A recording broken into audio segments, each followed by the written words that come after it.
if you owned the car, this was a status symbol. It meant that you cared about the environment, that you were someone who actually wanted to preserve the earth because, look, you're buying an electric vehicle. It doesn't have all those nasty emissions. Kingdom and culture. Well, welcome back to another episode of Kingdom and Culture. I'm Pastor Nathan Hurst, and today I wanted to hit a highlight of something that was in the news yesterday when the news media kind of went a little crazy, or at least the pundits did around Washington, D.C., that Trump bought a Tesla. And it's kind of funny to me that people are so freaking out about this because it wasn't just a couple years ago. Tesla was like the shining star for all of the environmentalists, right? This was the car to own. This was, if you owned the car, this was a status symbol. It meant that you cared about the environment, that you were someone who actually wanted to preserve the earth because, look, you're buying an electric vehicle. It doesn't have all those nasty emissions.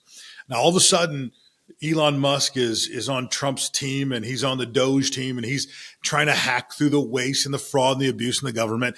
And the parts on the other side, the left, some of those folks are just going nuts to the extent that we have folks literally burning down Tesla storage facilities where they have cars on site. They're trying to cut through and damage charging stations.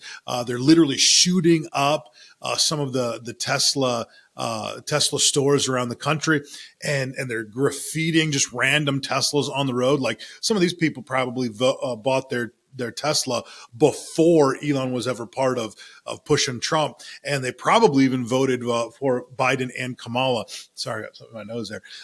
Just wild hair, or whatever. But it's the perks of getting older. You get hair in weird places. But the funny thing is, these folks just, to be honest, I don't understand the swing. A few years ago, it wasn't a few years ago, about a year ago, I decided to buy an EV. Now, I didn't buy a Tesla. I actually bought a Ford Mach-E Performance Edition. And I'll tell you what, it was one of the coolest purchases I've ever made. I mean, this car is loaded with tech. Again, I know it's not the same thing as a Tesla, but it's absolutely loaded with tech. It's got tons of really cool features. It goes really fast, at least for me. It's not quite as fast as the top end Tesla, but it goes pretty fast. I believe the 0 to 60 is like 3.3 or 3.4, somewhere in there. So it's a fast car. It's got tons of, like I said, upgrades and features. So it's got the lane and keeping assist, the auto drive while you're on the highway and you're using cruise control, just different things that Ford's added to the vehicle. Again, not nearly as technologically advanced as Tesla, but it's definitely getting there. But I say that to say, I see the comfort, I see the value, I see what they're doing with the EV market. I see that it's something that's potentially coming up. And I'll be honest with you, I think the car market's going to change over the next couple of years.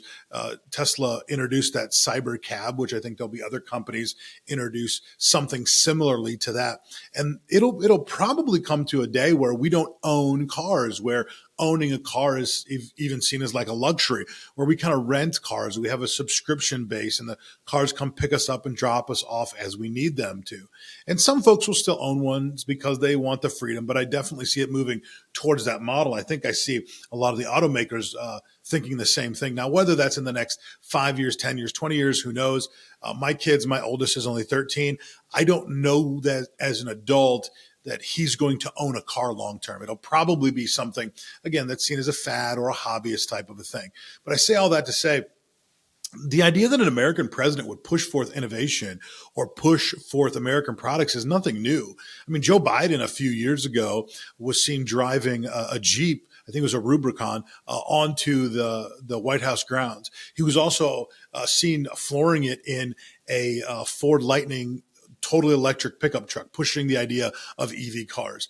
People are just freaking out now because it's Trump pushing Tesla and Elon, again, which I think is absolutely crazy, because Elon was touted as one of the innovators. He was touted as probably the next Steve Jobs, which, to be very honest with you, he's probably superseded Steve Jobs in what he's brought to the market. The idea of catching a rocket with those chopsticks in the middle of the air, reusing rockets, it's insane. Some of the things, the technological advancements that he's brought to market. And that's not even talking about the self-driving and all the stuff that you see in the Teslas. So I find it funny that we're going off the cliff here and going crazy that Elon and Trump are together and they're trying to push Trump or Trump's trying to push Elon and just trying to inflate his stock because they've taken a hit recently. Well, maybe that's true. Or maybe it's because he likes the idea of, solid American companies getting press and that they make a lot of money. Now, for Christians, where do we fall in the middle of this? Well, one, I think for Christians, those of us in the United States, we want to spend our dollars as wisely as we can. And so if we can buy American, I think that's a good option. Buy American made, or at least cars that are manufactured here in the United States. There are some foreign cars, obviously, their cars are made in the United States. But that's not totally a Christian perspective. Christian perspective, I think, would be fairly simple.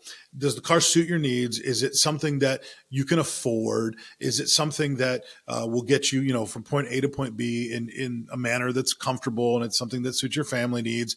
And beyond that, it's just an item. Christians, and I'll say in our culture, we get too hung up on items like, well, this is a lot of money, or man, that has a heavy price tag, or I know that you probably bought that Ford, and I'll tell you what, I saw the price tags of a Mach-E Performance are really expensive. Well, they are, and they were. I mean, I think that car when I purchased it, the list price was about $71,000 or $72,000. I didn't pay anywhere near that. I leased the car. As soon as I walked in the door, they gave me a $5,000 discount from Ford because they're having a hard time pushing it. The dealership discounted the car greatly after that, or the 7,000. I'm sorry, wasn't from Ford. That was from the EV lease monies that the government had. So it was like $7,200 for that. And then again, the Ford Motor Company and the dealership reduced the price of the car even more. And so we've got an excellent deal on the vehicle. But I say all that to say, Christians, sometimes we get so hung up on price tag or the prestige, or we think that money somehow is status. It's not. If we understand who we are as Christians, who we are in Christ, it's not a status. The fact that Trump would buy a Tesla or a Bentley shouldn't mean anything to us as long as he has the money and he's doing it legally and he's not taking advantage of anyone. Who cares what he buys with his own finances?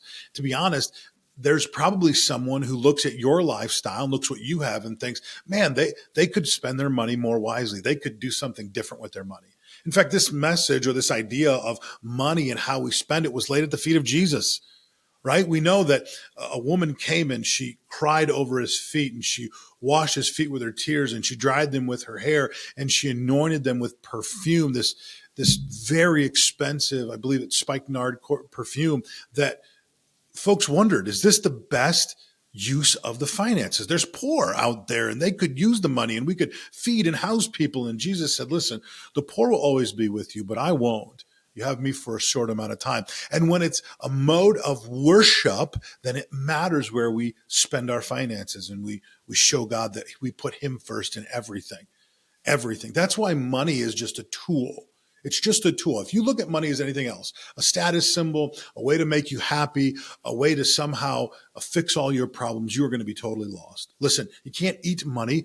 You can't eat it physically. You'll choke on the paper. It won't keep you nourished. Money won't keep you warm. You can burn it. The fire won't last very long. You can try to cover yourself in it, and it won't keep you very warm. Money's a terrible shelter unless you have trillions of dollars. It's not going to make a very sturdy shelter. Money itself doesn't mean much. It's just paper notes.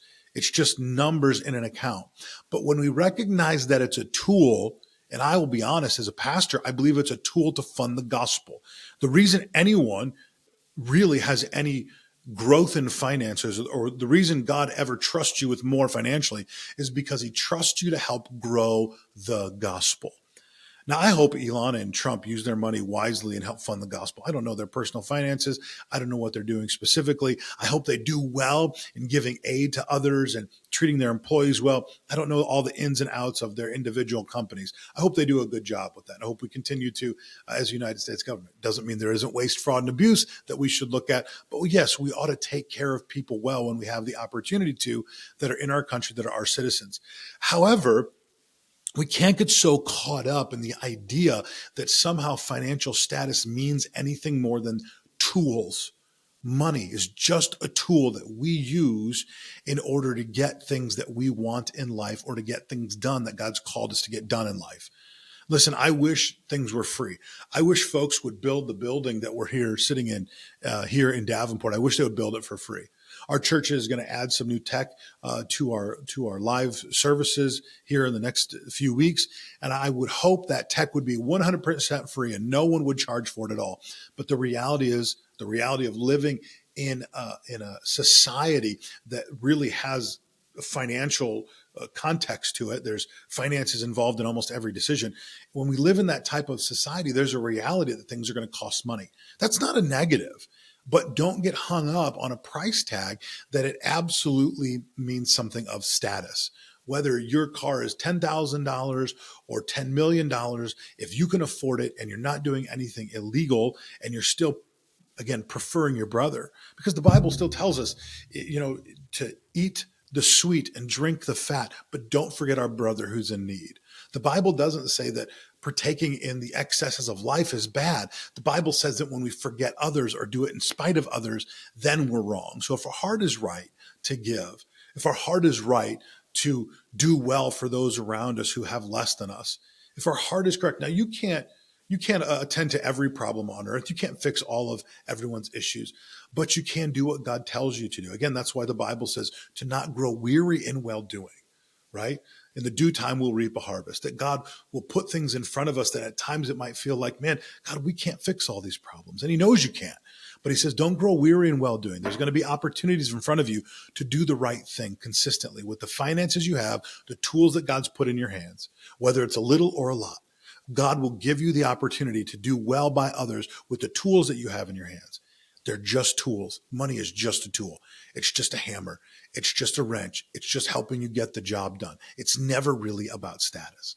So I hope we can take this idea from Elon and Trump and the focus, the attention the media has put on it, and recognize it for what it is. Listen, if we can at all do things to help grow the economy here in the United States, which ultimately helps grow the world economy, if we can do what we can to help grow ourselves financially so we can help those around us, that's a good thing. If we can platform others, if we can push another brother or sister's business and help them grow, if we can do what we can to lend a hand where we can to help others succeed in their endeavors in life, that's all that's going to do is put us in a light where, man, people see us as someone who they can trust, who they love, who has the best interests of others. That's what they're looking at. Like, man, we want you to do well and succeed. And hopefully we can take a page out of this, not the political side, but we can learn that money is just a tool. Our influence is even a greater tool. And that when we use our money and our influence, that we can actually see things happen, that we can make a real difference in real life scenarios in the world around us. So hopefully we take a little bit away from this today. Man, you can do so much with the tools that God's given you, the influence and the money that you have. You can go out and make a huge difference. Don't let anyone tell you that it's anything else. And if God blesses you and you get incredibly rich, then thank God for it. If you're still struggling today, you're working through that next paycheck, hey, don't worry about it. Remember, money's just a tool. It's not a status.